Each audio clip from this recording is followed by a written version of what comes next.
Breaking Dawn Part 2. The final film in what they're calling the Twilight Saga. It's not a saga. Anyway, not much can be said about this that hasn't kind of been said already, but...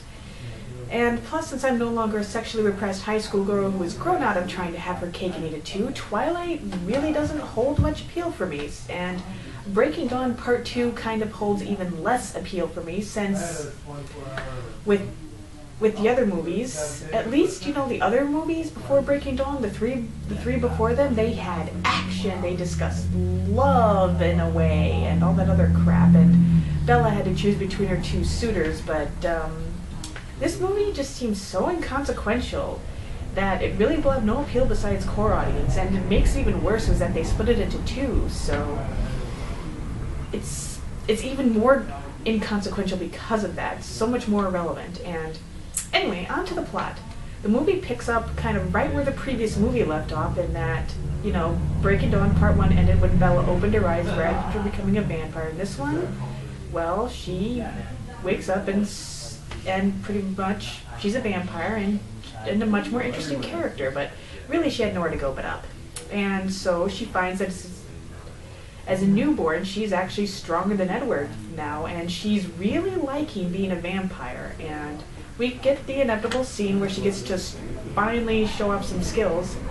You know, she goes to hunt, and she kind of gets a hint of darkness in there when she kind of senses a human and almost kills him, but of course she manages to run away. And all the others in the Cullen family, you know, Edward's, Bella's love interest, Edward, in case you've been living under a rock, all the ones in Edward Cullen's family mention that they've never seen a newborn act as well as Bella has, and control herself as well. Sigh, more on that later. And of course she meets her daughter Renesmee, worst name ever. And of course Bella is in no way of in danger of wanting to harm her daughter, even though her daughter is half human and has a heartbeat. And of course it's brought up once, but of course Bella has more control of herself than apparently any newborn vampire in the history of the world. And also, this is kind of where the disappointments and distractions too begin, because that baby is really creepy. It's you know, it's all CGI, and so it's really distracting. It looks really fake, and it really takes you out of the experience, at least for me. And it's really not until the kid grows up and stabilizes a bit, and they use an actual child actress without any CGI, that she actually looks real. So that's a problem.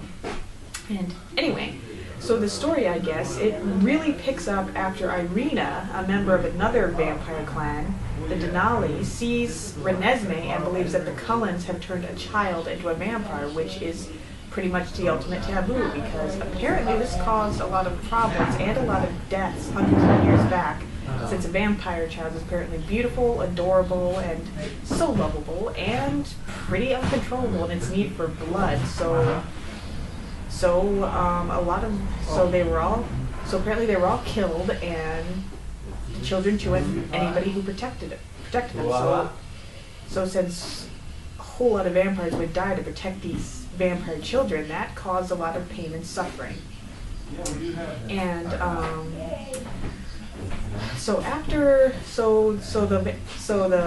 vampire who saw Renesmee, Irina, goes to Valturi and reports that they've done this, and of course, you know,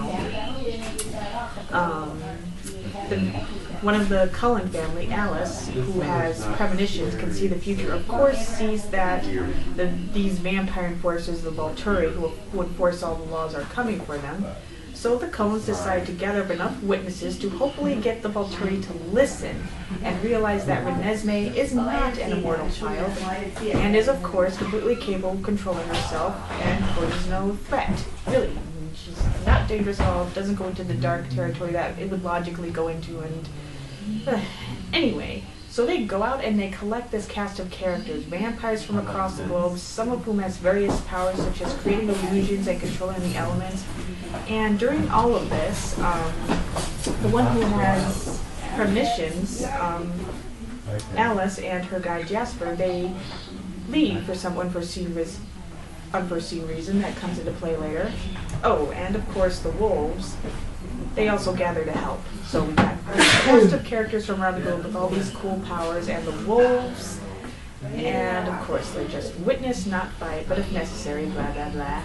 And oh yeah, since we saw in the last film that Jacob had imprinted on Renesmee, so one of the only funny scenes in the movie is Bella actually being really angry and protective of Renesmee about this and shoving Jacob around a bit. And Edward really being pleased watching all of this, and honestly I can't blame him too much for that. I mean, if your girlfriend, almost the whole time you were in this girl you were in your relationship with, if almost the whole time she's constantly saying that the guy who's trying to steal her away and constantly proclaims his love for her is her best friend and insisting on keeping that guy in her life, yeah, I might enjoy her shoving Jacob around too.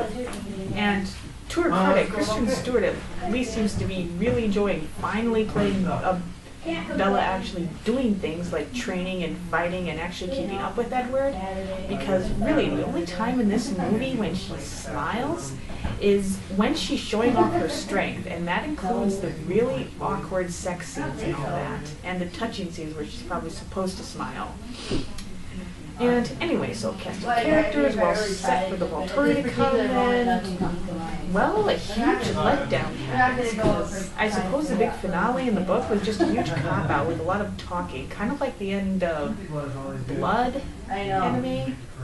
So, with the Blood series, I mean.